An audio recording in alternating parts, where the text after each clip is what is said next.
નમસ્કાર, પ્રસ્તુત છે દૂરદર્શન સમાચાર। પ્રધાનમંત્રી મોદીએ ગાઝિયાબાદમાં ચૂંટણી સભા સંબોધી હતી। તેમણે યુપીની ચૂંટણીને વિકાસના વનવાસને સમાપ્ત કરવાની અને વિકાસની ધારા વહેવડાવવાની ચૂંટણી ગણાવી હતી। તેમણે સમાજવાદી પાર્ટી પર આક્ષેપ કરતા કહ્યું હતું કે અખિલેશ સરકારે 5 વર્ષમાં યુપીનો સર્વનાશ કર્યો છે। મહિલાઓ યુપીમાં અસલામત છે અને દીકરીઓ શાળાએ જતા પણ ડરે છે।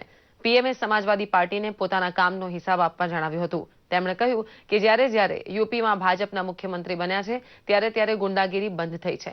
પીએમએ વધુમાં ઉમેર્યું હતું કે યુપીમાં યુવાનોની યોગ્યતા હોવા છતાં તેમને નોકરી નથી।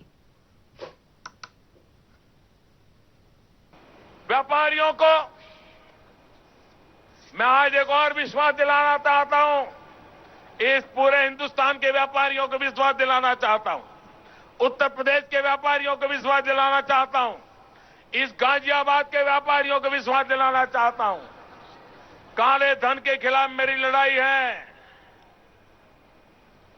लेकिन ये लड़ाई मेरी बड़े बड़े लोगों के खिलाफ है। ये बड़े बड़े बाबुओं ने जो जमा किया है ना, वो मुझे निकालना है।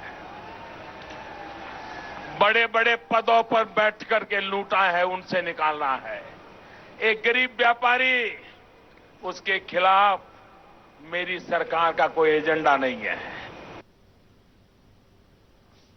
તમિલનાડુનો રાજકીય ગરમાવો અત્યારે ચરમસીમાએ છે। મુખ્યમંત્રી પદેથી બળજબરીથી દૂર કરવાનો ગઈરાત્રે મૂકેલો આક્ષેપ બાદ પન્નીરસેલ્વમે આજે પણ રોષ ઠાલવ્યો હતો।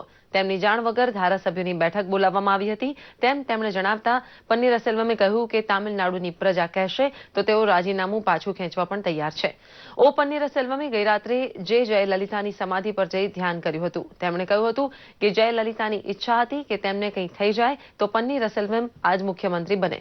અગાઉ ગઈકાલે એનઆઈએડીએમકે પક્ષમાં બળવાના સૂર જોવા મળ્યા બાદ પન્નીરસેલ્વમના નિવેદનોનો જવાબ આપવા પક્ષ પ્રમુખ શશિકલા નટરાજન અડધી રાત્રે બહાર આવ્યા હતા। તેમણે કહ્યું હતું કે પન્નીરસેલ્વમ મુખ્યમંત્રી પદ માટે યોગ્ય નથી અને તેમણે પક્ષ સાથે વિશ્વાસઘાત કર્યો છે। પક્ષના તમામ ધારાસભ્યોનો પોતાનો ટેકો હોવાની વાત પણ શશિકલાએ કરી હતી। મુખ્યમંત્રી પદેથી રાજીનામું આપવા દબાણ કરાયાના પન્નીરસેલ્વમના આરોપો ફગાવીને તેમના નિવેદનો પાછળ ડીએમકે પક્ષનો હાથ હોવાનો આક્ષેપ કર્યો હતો।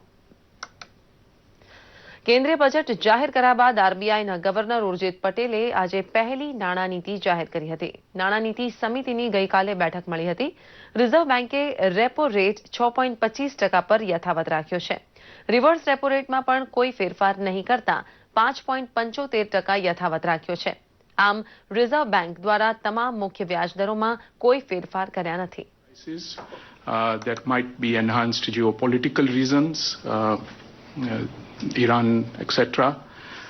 Base metal prices have gone up internationally. The food index, by the way, global food index has gone up. So there's more than one channel of global spillovers, and then the continuing uncertainty, which of course always adds a risk premium on a full rollout of U.S. macroeconomic policy. કચ્છના ધોરડો ખાતે દેશના ચૂંટણી કમિશનરોની 2 દિવસીય કોન્ફરન્સનો આજથી પ્રારંભ થયો છે। દેશના સંઘ પ્રદેશ સહિત 19 રાજ્યોમાંથી 19 મુખ્ય ચૂંટણી કમિશનર અને 34 જેટલા અધિકારીઓ આ કોન્ફરન્સમાં ભાગ લઈ રહ્યા છે। ઉલ્લેખનીય છે કે ચૂંટણી પ્રક્રિયામાં કેવી રીતે ગુણાત્મક પરિવર્તન લાવી શકાય એ અંગે વિચાર મંથન કરાઈ રહ્યું છે। પંચાયત, વિધાનસભા અને લોકસભાની ચૂંટણીઓમાં ચૂંટણી સુધારણાને લગતા મુદ્દા ઉપરાંત ગ્રામ્ય અને પછાત વિસ્તારોમાં ચૂંટણી સમયે વધુ મતદાન થાય તેમજ નવા મતદારોને મતદાન માટે કેવી રીતે જાગૃત કરી શકાય આ તમામ મુદ્દાઓ પર કોન્ફરન્સમાં ખાસ ચર્ચા વિચારણા કરવામાં આવશે। ત્યારે ગુજરાતના રાજ્યપાલ ઓપી કોહલી આવતીકાલે આ સંમેલનને સંબોધિત કરશે। ગુજરાત ભાજપના સુકાની જીતુભાઈ વાઘાણીએ આજે આદિવાસી ગૌરવ યાત્રાને લઈ વલસાડ જિલ્લામાં પ્રવેશ કર્યો હતો અને કપરાડા નજીક આવેલા નાના પૌઢા ગામે જાહેર સભામાં હાજર રહ્યા હતા। આદિવાસી નેતા અને વનમંત્રી ગણપતભાઈ વસાવા સહિત દક્ષિણ ગુજરાતના તમામ સાંસદ અને ધારાસભ્ય આ પ્રસંગે હાજર રહ્યા હતા। જંગલ જમીન ખેડવાના હક તથા ગૌણ વન પેદાશ જંગલમાંથી વેચાણ માટે એકઠી કરવાનો અધિકાર આપવા માટે ભાજપે ઉઠાવેલી જહેમતની રૂપરેખા શ્રી વાઘાણીએ આ પ્રસંગે આપી હતી। શિક્ષણ, આરોગ્ય અને રોજગારી જેવા 3 પરિબળનો બંદોબસ્ત આદિવાસી સમાજને ગરીબીમાંથી સદંતર બહાર કાઢશે તેવો વિશ્વાસ સૌ વક્તાઓએ વ્યક્ત કર્યો હતો। આ સાથે જ આ બુલેટિન અહીં સમાપ્ત કરીએ છીએ। નમસ્કાર।